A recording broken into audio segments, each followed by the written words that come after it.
नमस्कार, मैं कुमार और आप देख रहे हैं स्टार मिथिला। डीआरएम आलोक अग्रवाल का एक बहुत बड़ा बयान आया है। हम इस बयान को आपको पूरी जानकारी देंगे, इस वीडियो के अंत तक आप बने रहिएगा। दरभंगा सहरसा रेलखंड जो लगभग 88 वर्ष से दो भागों में विभक्त है। निर्मली और सरायगढ़ के बीच जो तिलजुगा नदी थी, जिस तिलजुगा नदी के पास कोसी नदी का निर्माण हो गया 1934 के विनाशकारी भूकंप में।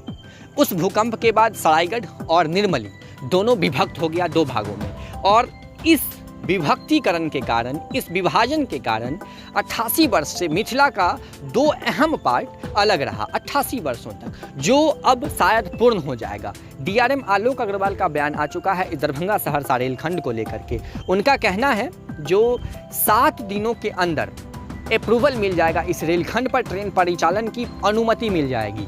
यानी आज से अगर हम बात करें तो आज 14 अप्रैल है, यानी 14 अप्रैल है, और 14 से अगर 7 दिनों की हम बात करें तो लगभग 21 तारीख हम लोग ले सकते हैं। यानी 21 तारीख तक इस रेलखंड पर रेल परिचालन की अनुमति मिल जाएगी, और 21 तारीख के बाद आने वाला जो 7 दिन होगा वो इस रेलखंड के लिए अहम होगा। हालांकि डीआरएम आलोक अग्रवाल का ये भी कहना है जो अप्रूवल मिलने के बाद जितनी जल्दी हो सकेगी हम इस रेलखंड पर ट्रेन परिचालन कर देंगे। लेकिन साथ में एक ट्विस्ट भी है। ट्विस्ट ये है जो शुरुआत में इस रेलखंड को पैसेंजरों के लिए नहीं चलाया जाएगा, इस पर जो रेलगाड़ी चलेगी वो पैसेंजर के लिए नहीं चलेगी। अब ये कौन सी ट्विस्ट है, इसकी जानकारी अभी मेरे पास तक नहीं पूर्ण रूप से आ पाई है जो मैं आपको समझाऊं।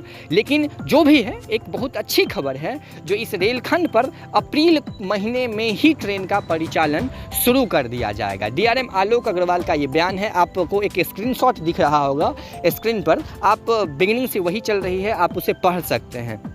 आप वैसे अगर मिथिला क्षेत्र के लोग हैं, अगर मिथिला क्षेत्र से हैं और इस रेलखंड के आसपास से हैं, तो हम आपको बताना चाहेंगे इस रेलखंड को लेकर के यहाँ के लोग और यहाँ के खास करके जो ग्रामीण क्षेत्र के लोग हैं वो बहुत परेशान हैं, क्योंकि काफ़ी 7 वर्षों से इस रेलखंड पर ट्रेन का परिचालन बाधित है। बस माफियाओं की एक बहुत बड़ी होड़ लगी हुई है और वो लोग मनमाना चार्ज कर रहे हैं यहाँ के लोगों से, और ये सब सारी समस्याएं खत्म हो जाएगी अगर इस रेलखंड पर ट्रेन का परिचालन शुरू हो जाएगा। झंझारपुर के आगे निर्मली तक एक बहुत बड़ी आबादी रह रही है अभी वर्तमान में, और धीरे धीरे घोघरडीहा तमुरिया एक बिजनेस हब भी डेवलप हो रहा है। तो कहीं ना कहीं रेल परिचालन होने से इस रेलखंड को ही नहीं बल्कि यहाँ का बिजनेस, यहाँ का इन्वायरमेंट, सारा चीज़ परिवर्तन हो जाएगा।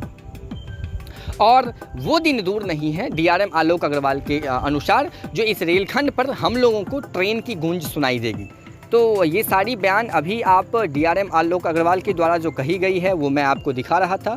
दरभंगा सहरसा रेलखंड वाया झंझारपुर और निर्मली, यानी 7 दिनों के अंदर अगर अप्रूवल मिल जाती है, और 100% मिल जाएगी, क्योंकि इस बार डीआरएम का जो बयान है उसमें कुछ न कुछ पावर दिख रहा है, क्योंकि डायरेक्ट लिखा उनके द्वारा कहा गया है जो 7 दिनों के अंदर मिलेगी अप्रूवल।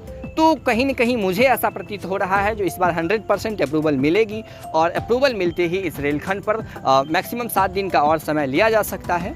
तो मिला जुला करके अगर देखा जाए तो इस माह के अंत तक इस रेलखंड पर ट्रेन का परिचालन शुरू हो जाएगा। हाँ, हो सकती है यात्रियों के लिए लिखा गया है और बताया गया है उनके द्वारा जो शुरुआत में यात्रियों के लिए नहीं होगा, तो हो सकता है मई में यात्रियों के लिए इस रेलखंड को शुरू किया जाए। लेकिन अप्रैल में अगर अप्रूवल मिल जाती है तो कहीं ना कहीं मई से यात्रियों के लिए भी इस रेलखंड पर ट्रेन का परिचालन शुरू कर दिया जाएगा। जुड़े रहें स्टार मिथिला से। हम जैसे ही इस रेलखंड की कोई नई खबर आती है हम आप तक पहुंचाने की कोशिश करेंगे। अब 7 दिन इंतज़ार कीजिए, 7 दिन में क्या होता है हम इसकी पूरी जानकारी लेकर के आप तक ज़रूर आएंगे। धन्यवाद। आप देख रहे हैं स्टार मिथिला।